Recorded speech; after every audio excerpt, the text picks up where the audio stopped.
c'est bien, je me sens au 21e siècle d'un coup. Spurgeon ne faisait pas ça. Eh oui, voilà. Nous sommes encore au chapitre 5 de la deuxième lettre aux Corinthiens. Un chapitre qui se situe au cœur de la pensée paulinienne sur la réconciliation en Christ. N'oublions pas que l'église de Corinthe était divisée. Il y avait une grosse division dans cette église. D'un côté, nous avons des groupes pour Paul, d'autres pour Apollos, et d'autres encore qui avaient accueilli de super apôtres qui voulaient montrer leur talent et leur capacité par des actes extérieurs au sein de l'Église. Et au milieu de tout cela, Paul ne fait pas que résoudre des litiges entre les frères et sœurs, ou même de donner simplement des conseils pratiques juste pour vivre en paix. Il le fait aussi, mais il n'y a pas que ça. Parce que de toute façon, nous pouvons trouver cela dans d'autres associations dans la société. Ce n'est pas le but ultime de l'Église. En effet, Paul veut conduire l'Église à un chemin de réflexion profonde sur être chrétien, sur notre identité, sur notre relation intime et personnelle avec Christ. Et ça, nous ne trouvons qu'à l'Église. Lisons donc le texte de 2 Corinthiens 5, verset 13. 2 Corinthiens 5, verset 13. Et Paul dit, en effet, si nous avons fait preuve de folie, c'était pour Dieu. Si nous sommes raisonnables, c'est pour vous. Voilà. Si nous avons fait preuve de folie, c'est pour Dieu. Et Paul parle de lui et ses compagnons de mission. Et si nous sommes raisonnables, c'est pour vous. Ainsi, au milieu des conflits et des intérêts personnels de chaque groupe dans l'Église, Paul nous invite à considérer et à réfléchir à un paradoxe de la vie chrétienne. C'est-à-dire, d'un côté, la folie pour Dieu. Qu'est-ce que ça veut dire, la folie pour Dieu? Une foi audacieuse qui nous pousse à faire des actions extraordinaires pour le royaume de Dieu. Catherine, dans son introduction, vient de nous donner quelques exemples de cette folie pour Dieu. Mais de l'autre côté, Paul nous rappelle également l'importance de la sagesse dans nos relations avec nos frères et sœurs en Christ. Car c'est à travers ces relations que nous vivons la réconciliation avec Christ. N'oublions pas ça, tenons ça en tête. Le sujet central est la réconciliation avec Christ. Ainsi, comment vivre la réconciliation en Christ au milieu des défis de notre vie avec les autres? Paul va le résumer comme ça. Voilà un peu le résumé de Paul. Si je me déplace de ma propre position, c'est pour Dieu. Si par contre, je contrôle mon esprit, c'est pour vous. Voilà une traduction presque mot à mot de ce verset qui pourra nous aider à mieux le comprendre en fonction du contexte vécu entre Paul et l'église des Corinthes. Être fou pour Dieu, ça veut dire je me déplace de ma position. Donc, si on se déplace de notre position, c'est une sorte aussi de folie. En fait, Paul est en train de dire que la vie chrétienne peut être aussi paradoxale. Et puis, ça fait partie de l'expérience de ceux qui développent une relation avec Dieu. Le terme qui a été traduit par preuve de folie dans ce verset peut signifier être hors de soi ou être transporté. Paul l'utilise comme une sorte de métaphore pour expliquer que la vie avec Dieu l'a conduite hors de lui-même. C'est-à-dire, il n'était plus lui-même après la rencontre avec Jésus. C'est dans ce sens-là. Hein? Et d'ailleurs, Paul a clairement affirmé lorsqu'il a dit que ce n'est plus lui qui vit, mais c'est Christ qui vit en lui. Donc, il est hors de lui-même dans ce sens-là. Cela veut dire que dans notre relation avec Dieu, il y a des choses que nous ne pouvons pas expliquer aussi rationnellement. Rationnellement. Pourquoi Paul a dû tout laisser après la rencontre avec Jésus, alors qu'il avait un bel avenir en tant que pharisien? Pourquoi il a tout lâché? Pourquoi il y a des personnes qui laissent toute sa vie pour aller dans d'autres endroits pour prêcher la parole de Dieu? Alors que ce n'était pas une fuite, ce n'était pas parce que tout allait mal là, bon, j'ai raté complètement ma vie, du coup je vais de l'autre côté du monde pour vivre l'évangile. Non, rationnellement ça ne s'explique pas. C'est le terme que Paul utilise pour sa propre vie, pour parler de la folie de Dieu. Hein? Et voilà, dans le cas de Paul, la folie pour Dieu représente également son engagement total et radical envers la foi en Christ. Paul a abandonné sa position sociale, sa réputation et même sa vie pour suivre Jésus et proclamer l'Évangile.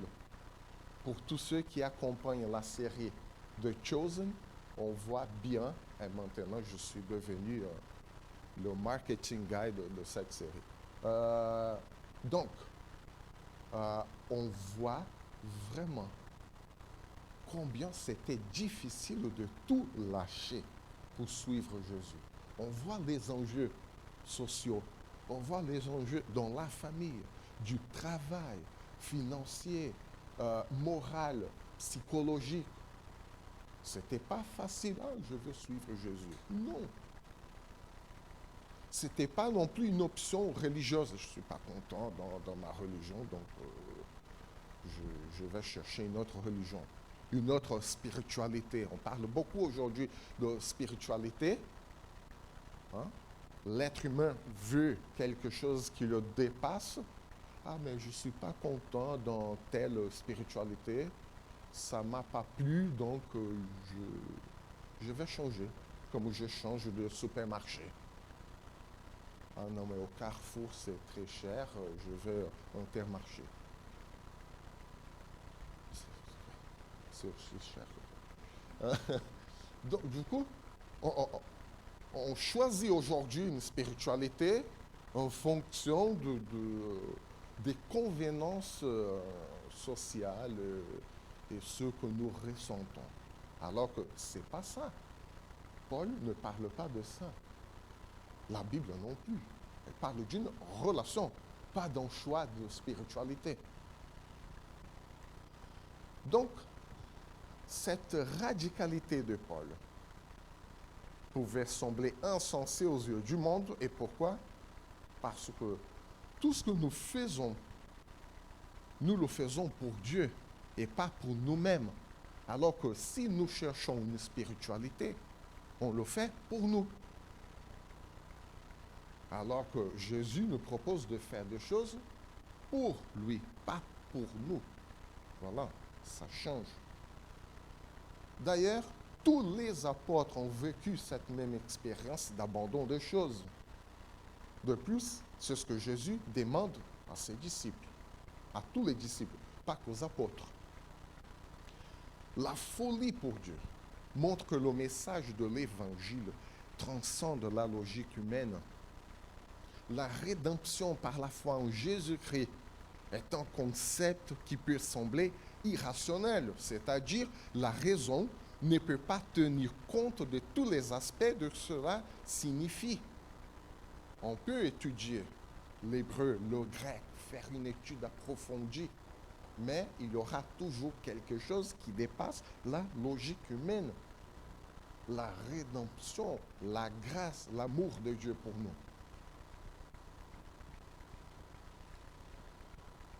Et puis, Paul donne la raison de cette folie. C'est pour Dieu. Ce n'est pas pour les autres. La folie, c'est pour Dieu. Et cette apparente folie est en réalité une manifestation de son engagement profond envers le Seigneur. Cela signifie que son comportement radical ou son engagement est en réalité une manifestation de sa profonde dévotion, son amour pour Dieu. Il avait compris quelque chose de Dieu dans sa propre vie. Paul est prêt à être incompris ou même mal jugé par le monde en poursuivant ce qu'il croit être la volonté de Dieu pour lui. Ensuite, Paul affirme qu'il contrôle son esprit pour les Corinthiens. Il est fou pour Dieu, mais il contrôle son esprit pour les Corinthiens. Cela veut dire que Paul a gardé, malgré tout, une attitude sensée, équilibrée et réfléchie à l'égard des Corinthiens. Et si nous lisons toutes les lettres aux Corinthiens, nous allons voir que ce n'est pas facile de garder un esprit éclairé, sensé, équilibré avec l'église de Corinthe. Hein? Cela veut dire que Paul, voilà, il a gardé cet équilibre, un esprit réfléchi, même si l'Église n'a pas fait pareil à l'égard de Paul. Hein? En fait, Paul a été capable d'agir avec sagesse, discernement et rationalité. Et la motivation de Paul, en fait, est dans l'intérêt de l'Église de Corinthe. Ce n'était pas pour lui. Je garde mon esprit pour moi. Non. Je garde mon esprit pour vous. C'est-à-dire, la motivation de Paul est l'Église de Corinthe, pas lui-même. Sa sagesse est utilisée pour l'instruction, pour l'édification et le bénéfice de frères et sœurs de cette Église là-bas. Cette attitude montre aussi que Paul a su respecter l'Église, malgré tout. Hein. Il a su agir dans le respect des autres. Si d'un côté, Paul agissait de façon qui paraissait déraisonnée aux yeux du monde pour obéir au Seigneur, de l'autre, il agissait dans la sagesse, dans le respect et dans l'ordre vis-à-vis de l'Église. Paul ne s'est pas servi de la folie pour Dieu pour agir n'importe comment à l'égard des Corinthiens. Je suis fou pour Dieu, donc dans ma folie pour Dieu, je vais agir n'importe comment avec vous, Église de Corinthe. Hein? Cela veut dire que nous aussi, nous ne pouvons pas faire n'importe quoi avec les autres au nom de Dieu. Nous ne pouvons pas nous servir du nom de Dieu pour faire n'importe quoi dans l'Église et avec les autres. Nos expériences avec Dieu ne sont pas de carte blanche pour agir dans l'Église hors des normes sociales, hors du respect pour les autres.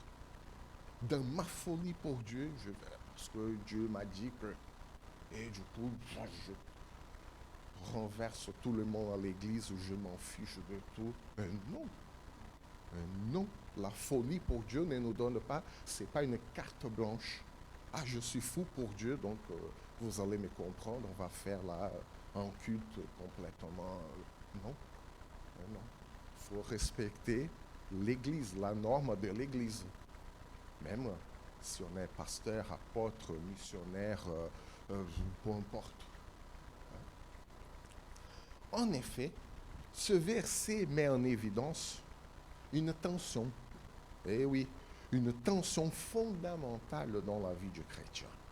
La tension entre la folie pour Dieu et la sagesse pour les hommes. Cela veut dire que s'il y a une tension,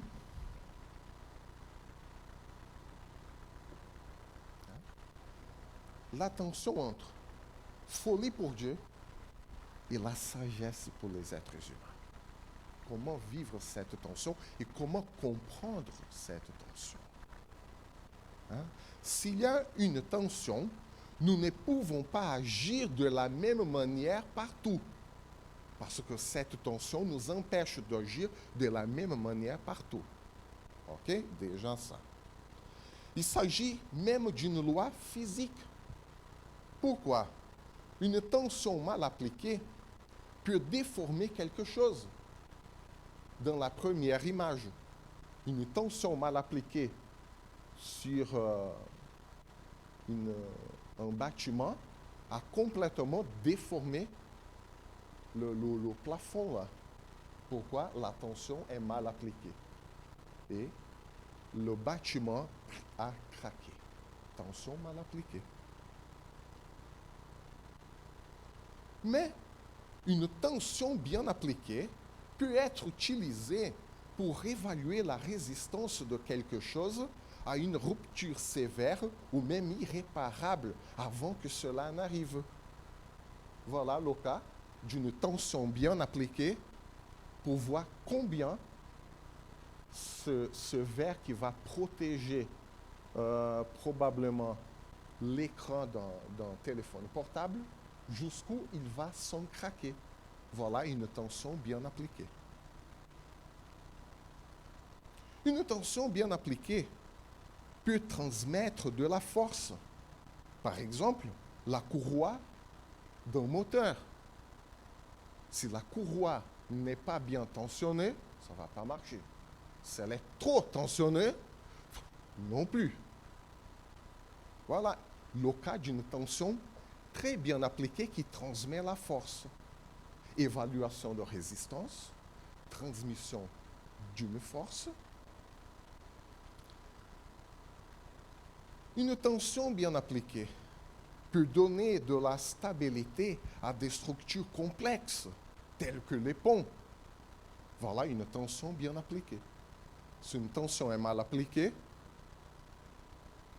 je ne sais pas si vous avez déjà traversé le viaduc du Millau. C'est cher aussi, en parlant de cher. Ça ne va pas le coup, je préfère toujours passer par en bas. Mais une tension bien appliquée, voilà, ça peut nous faire traverser de l'autre côté. Par contre, si elle est mal appliquée, et voilà, on a un fichu. Une tension bien appliquée peut générer des mouvements contrôlés et précis, tels que les grues, par exemple. Une tension mal appliquée, ça peut tuer. Hein? Et une tension bien appliquée, elle peut aussi nous donner des mouvements comme ça. Si la tension est mal appliquée, il se casse les bras. Et ça garde l'équilibre. Voilà. D'ailleurs, c'est ce que Jésus a voulu dire avec être doux. Vous savez, en grec, qu'est-ce que c'est le mot traduit par doux? Au relais doux. Doux, ça veut dire une force sous contrôle. Ou une force bien tensionnée. Des très bons exemples d'une force bien tensionnée, des choses d'où la douceur, qui peut faire des choses merveilleuses. Par contre, si la tension est mal appliquée, chacune de ces choses-là peut tuer. Donc, voilà. Et ce n'est pas par hasard que Paul a comparé l'Église au corps humain.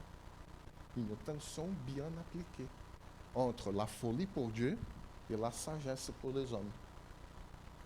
S'il y a une rupture de cette tension, ou si la tension entre la folie pour Dieu, nos expériences avec le Seigneur et notre sagesse pour les hommes, elle est mal appliquée, le corps se brise, se casse.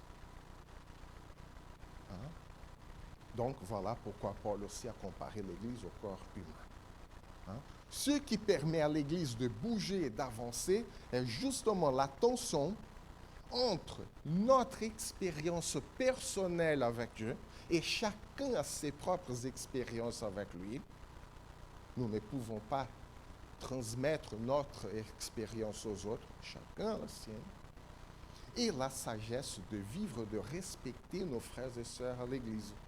Si nous portons nos propres expériences personnelles avec Dieu sur nos frères et sœurs, ce serait une tension mal appliquée qui risque d'ébranler la structure de l'Église. Et le corps s'effondre. C'était le cas justement de l'Église de Corinthe, lorsque chaque groupe appliquait des mauvaises tensions les uns sur les autres. Je suis de Paul, je suis d'Apollos, mais moi je préfère les super apôtres, et ainsi de suite. Des tensions mal appliquées partout dans l'Église de Corinthe qui a failli briser l'Église. Paul travaille au sujet de la vraie motivation du chrétien pour être un disciple de Jésus et pour faire partie de l'Église. Pourquoi nous appliquons cette tension? Quelle est notre motivation pour vivre cette tension? La motivation derrière. Le verset rappelle que la finalité et la motivation de toute action chrétienne devait être centrée sur Dieu et sur l'édification des frères et des sœurs à l'Église. Et nous savons tous que la motivation humaine est influencée par des besoins fondamentaux, c'est-à-dire le besoin physiologique, de sécurité, d'appartenance, etc. Et ce n'est pas par hasard que la Bible affirme que nous avons besoin de Dieu. Par exemple, mon âme a soif de toi, mon corps soupire après toi. Psaume 63. En Acte 17, 28, nous avons un autre besoin vital de Dieu. En lui, nous avons la vie, le mouvement et l'être. Dieu fait partie de nos besoins vitaux. Dieu est notre besoin vital. Dieu est la motivation pour laquelle et par laquelle nous faisons les choses. Mais la motivation humaine est influencée aussi par la perception d'une récompense. Et oui, les êtres humains, ils bougent aussi en fonction d'une récompense. Et quelle est la récompense? Cela veut dire que la valeur perçue de la récompense peut affecter la motivation des êtres humains. Si une récompense est considérée comme significative, la motivation peut augmenter. Et ce n'est pas par hasard non plus que Jésus a décrit le royaume de Dieu comme une perle de grande valeur, ou comme un trésor caché dans un champ qu'un homme a trouvé, il le cache dans sa joie, il va vendre tout ce qu'il a et achète ce champ-là. Jésus connaissait la nature humaine et le besoin de la motivation. Et l'une des motivations, c'est la perception d'une récompense. Mais voilà, Jésus nous a instruits sur ce coup-là aussi. Le royaume de Dieu, la présence de Dieu est notre récompense. Voilà nos motivations pour être des disciples du Christ et pour appartenir à son Église en termes de besoins vitaux et de récompenses. Paul a su gérer ses motivations pour Dieu et pour les Corinthiens. Quelles sont mes motivations pour Dieu? Quelles sont mes motivations pour l'Église? Mais au-delà de motivation pour être des disciples de Jésus et pour agir dans l'Église, Paul nous montre également qu'agir comme des fous pour Dieu ne signifie pas agir comme des fous à tout moment de la vie. Précisément parce que la folie pour Dieu est pour Dieu, mais la sagesse est pour les êtres humains. Nos expériences avec Dieu peuvent échapper aux normes sociales. Et oui, ça arrive. Mais jamais notre relation avec les autres.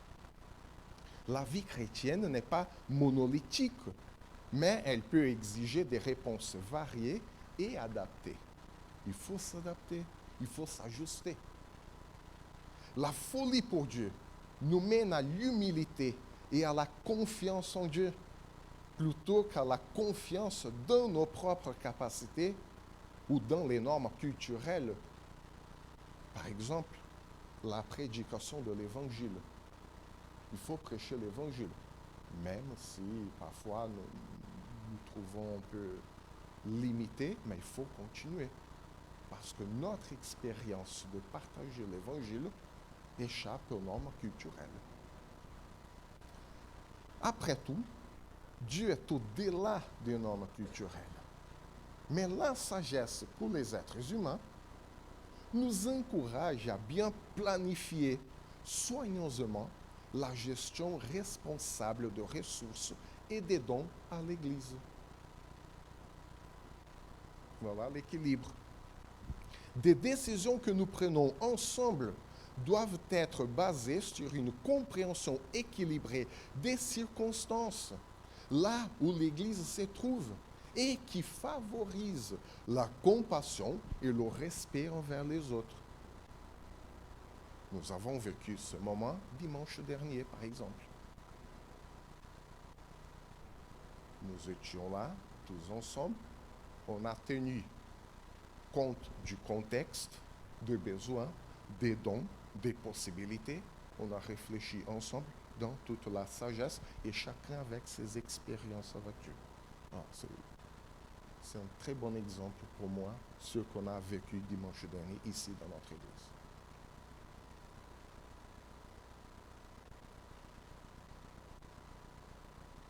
Mais comment mettre aussi cet équilibre en pratique? Ce n'est pas toujours facile de vivre en équilibre. Cela demande un effort de notre part. Oui, il y a un effort à faire. Pas pour être sauvé. Le salut, c'est par la grâce de Dieu. On n'a rien fait pour mériter ça. Mais puisque nous sommes sauvés, il y a un effort à faire. Dans quel sens? Et voilà quelques actions pratiques. Quelques actions pratiques pour que nous puissions réaliser tous ensemble et vivre en équilibre. Par exemple, évaluer le contexte. Mais comment évaluer le contexte? C'est beau à dire, il faut évaluer le contexte. Mais qu'est-ce que ça veut dire dans la pratique? Il faut se demander quels sont les objectifs ou les résultats souhaités. Il faut connaître les personnes impliquées, d'où l'importance de la communion fraternelle. Il faut tenir compte des principes bibliques qui guideront notre action. Il faut demander des conseils et d'autres avis. Il faut discerner la volonté de Dieu par la prière et l'étude de sa parole. Nous en avons parlé au début de ce culte. Il faut considérer la paix dans notre cœur et la paix dans la communauté. Ça, c'est une bonne indication. Soyons prêts à ajuster et adapter nos idées. Et puis, il faut évaluer notre propre motivation. Mais comment évaluer notre motivation? La première chose est la prière. Demandons au Seigneur de nous aider à discerner nos motivations. Autre chose est l'auto-réflexion. Posons-nous des questions sur pourquoi nous souhaitons agir d'une certaine manière dans une situation donnée. Explorons nos sentiments, nos désirs. L'examen des fruits de l'esprit, par exemple. Examinons si nos motivations sont en accord avec l'amour, la joie, la paix, la patience, la bonté, la bienveillance, la fidélité, la douceur et la maîtrise de soi. Soyons honnêtes avec nous-mêmes. Ensuite, exerçons la douceur et la patience, tout en sachant là que douceur, ça veut dire une force sous contrôle, bien tentionnée. Rappelons-nous, voilà, je viens de dire ça. Évitons une confrontation agressive ou même passive-agressive et cherchons toujours à établir un dialogue respectueux. Et le dialogue respectueux entre nous passe par le respect de la liberté des choix des autres. Mais comment respecter la liberté des choix des autres? Cela commence par l'amour. C'est quoi l'amour? C'est un sentiment? C'est une affinité? Non. Amour veut dire une action en faveur des autres. Même si j'ai aucune affinité, je dois faire une action en faveur des autres. Respecter le choix des autres sans jugement, par exemple, est un acte d'amour. Le respect de la liberté de choix des autres passe par la reconnaissance des limites personnelles de chacun. Et puis, pour reconnaître les limites personnelles de chacun, il faut une communication ouverte. Mais une communication ouverte ne veut pas dire une confrontation agressive, mais avec du respect, du dialogue, où chacun exprime son point de vue de manière réfléchie. Et on écoute. Le respect de la liberté des autres passe aussi par le respect de la décision des autres. Chacun est responsable de sa propre vie et de ses choix devant le Seigneur. Paul le dira plus tard à l'église des Romains. Chacun est responsable de sa propre vie et de ses choix. C'est pourquoi nous devons respecter la conscience des autres. Et Paul dira plus tard que tout ce qui n'est pas fruit d'une conviction est un péché.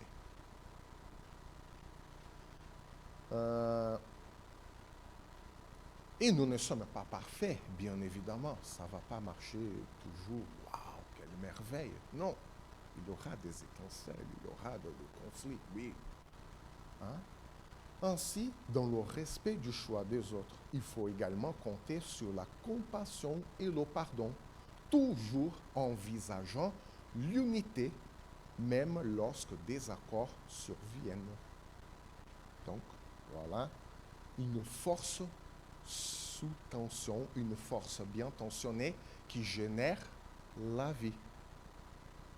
Apprenons de notre expérience. Le discernement que nous avons s'affine avec l'expérience. Oh là, j'ai appris quelque chose. Soyons disposés à apprendre de nos interactions passées. Soyons disposés à ajuster notre approche en fonction des leçons que nous avons tirées. Si nous arrive toujours la même chose et on ne change pas de comportement, on veut toujours le même résultat, ou des résultats différents, mais sans rien changer. C'est un peu insensé. N'écrions pas de reconnaître et d'accepter nos erreurs. Partageons nos expériences avec d'autres. Cultivons l'humilité en reconnaissant que nous ne savons pas tout et que nous avons encore beaucoup à apprendre. Soyons ouverts au conseil et à la correction. Ne nous décourageons pas en cas d'échec ou de difficulté, mais soyons reconnaissants pour toutes nos expériences, même les plus difficiles, car elles contribuent à notre croissance spirituelle et à notre maturité. Ainsi, dans cette tension entre la folie pour Dieu et la sagesse pour les êtres humains, nous sommes appelés à vivre une vie qui peut sembler folle aux yeux du monde. Comme Paul, nous devons être prêts à abandonner nos propres ambitions, nos réputations et même nos vies pour suivre Jésus. Mais ça n'engage que nous-mêmes, par les autres. Chacun aura ses propres expériences. D'autre part, nous sommes également appelés à exercer la sagesse dans notre vie quotidienne, en particulier au sein de l'Église. Nous ne pouvons pas utiliser nos expériences personnelles avec Dieu comme une excuse pour agir de manière irresponsable ou pour négliger le respect envers nos frères et sœurs. La sagesse humaine nous guide pour prendre des décisions équilibrées qui favorisent la compassion, le respect et l'unité au sein de notre communauté. Rappelons-nous que notre motivation ultime pour être des disciples de Jésus et faire partie de l'Église devait être centrée sur Dieu et sur l'édification mutuelle. et que nous soyons tous animés par l'amour de Dieu et la recherche de son royaume, et que nous appliquions cette tension entre la folie pour Dieu et la sagesse pour les hommes avec grâce, sagesse et humilité. Que le Seigneur vous bénisse et qu'il vous garde.